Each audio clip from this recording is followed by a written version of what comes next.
पाहिजे, शेतकरी विरोधी बजेट रद्द झालंच पाहिजे, कामगार विरोधी बजेट रद्द झालंच पाहिजे, सीपीआयएम जिंदाबाद, सीपीआयएम सीपीएम जिंदाबाद,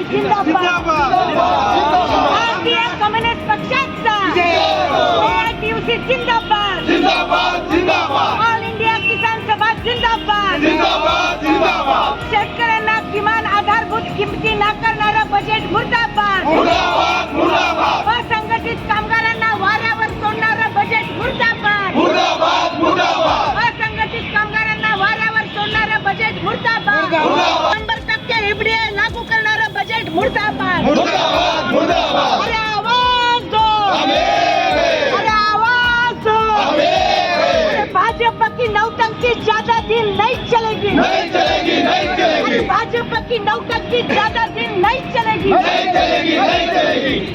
अर्थसंकल्प हाणून पाडा, 2025चा अर्थसंकल्प हाणून पाडा, शेतकऱ्यांना आधारभूत किमती नाकारणारं सरकार मुर्दाबाद, बेरोजगारांना वारा सोडणारं सरकार मुर्दाबाद.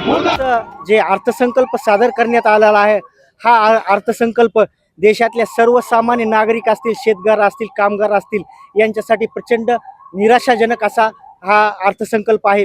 365 दिवसापेक्षा जास्त काळ दिल्लीच्या बॉर्डर बाहेर आंदोलन करणाऱ्या शेतकऱ्याला मोदी सरकारनं जे आश्वासन दिलं होतं किमान हमी भावाचं, ते हमी भावाचं आश्वासन यावेळी देखील पाळण्यात आलेलं आहे.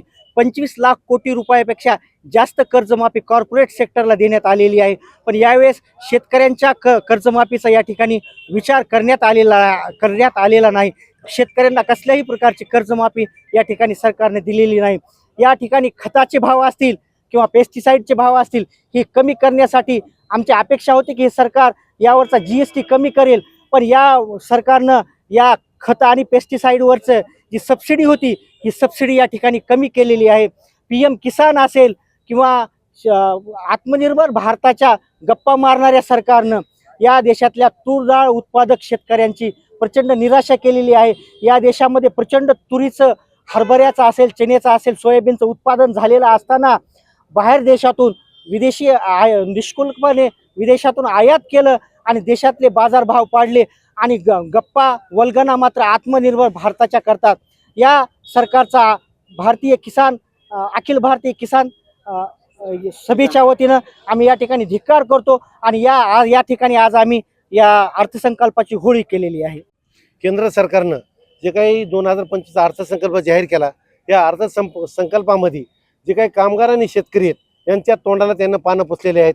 कारण आज जर आपण पाहिलं की शेतकऱ्याचा हमी भावाबद्दल आणि एक सगळ्यात महत्त्वाची गोष्ट होती, ह्या बजेटमध्ये शेतकऱ्याची संपूर्ण कर्जमाफी करण्यात येईल, कामगारांना संघटित कामगारांना संरक्षण देण्यात येईल अशा पद्धतीचं वाटत होतं, पण कसल्याही प्रकारे केलेलं नाही. आज जर आपण पाहिलं तर 2-3 आज 12,000चा कापूस 6,000 7,000 विकावं लागला, 9,000 सोयाबीन हे म्हणजे हमी भावाच्या आत विकावं लागलेलं आहे. आणि हमी भाव आणि शेतकऱ्याची कर्जमाफी ही कसल्याही प्रकारचे नसले, फक्त या देशामध्ये जे मुठभर भांडवलदार आहेत, जे नफेखोर आहेत, जे दलाल आहेत, यांच्या फायद्याचा हा अर्थसंकल्प आहे. आणि त्यामुळे आज आम्ही अर्थसंकल्पाची होळी करून या सरकारच्या अर्थसंकल्प निषेध केलेला आहे. इतक्यावरच आम्ही थांबणार नाहीत. तर येत्या काळात मोठं आंदोलन करून, तीव्र स्वरूपाचं आंदोलन, हा अर्थसंकल्प शेतकऱ्याच्या विरोधात आहे दाखवून देऊ आणि या सरकारला मूठमाती द्यायल्याशिवाय आम्ही स्वस्थ बसणार नाहीत, असं आम्ही आज या आंदोलनाच्या माध्यमातून जाहीर करतो.